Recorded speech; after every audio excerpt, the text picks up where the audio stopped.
লা লিগার শিরোপা আগেই নিশ্চিত হয়েছিল, তবে সেই শিরোপার সাথে এবার নতুন ইতিহাসও যোগ করল Spanish giant Barcelona. Spotify Camp নুতে রিয়াল বেতিসকে ৩-১ গোলে হারিয়ে ৩৮ ম্যাচের লা লিগা মৌসুমে ঘরের মাঠের সবকটি ম্যাচ জেতা প্রথম দল হল হ্যান্সি ফ্লিকের বার্সেলোনা।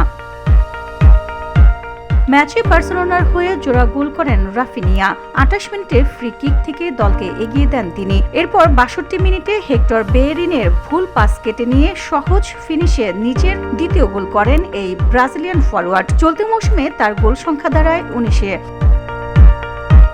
৬৯ মিনিটে গাভির ফাউলে পেনাল্টি পায় রিয়াল বেতিস। সেখান থেকে গোল করেন সাবেক রিয়াল মাদ্রিদ মিডফিল্ডার ইস্কো। তবে ৭৪ মিনিটে পেড্রির পাস থেকে দারুণ কার্লিং শটে গোল করেন জোয়াও কানসেলো, যা আবার বার্সার ২ গোলের ব্যবধান ফিরিয়ে দেয়।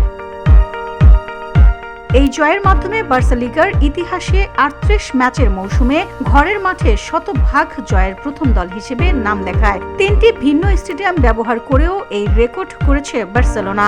ম্যাচের শেষ দিকে আবেগঘন মুহূর্তে বিদায় নেন রবার্ট লেভানডভস্কি, যিনি ২০২২ সাল থেকে ১৯১ ম্যাচে ১১৯ গোল করেছেন বার্সার হয়ে।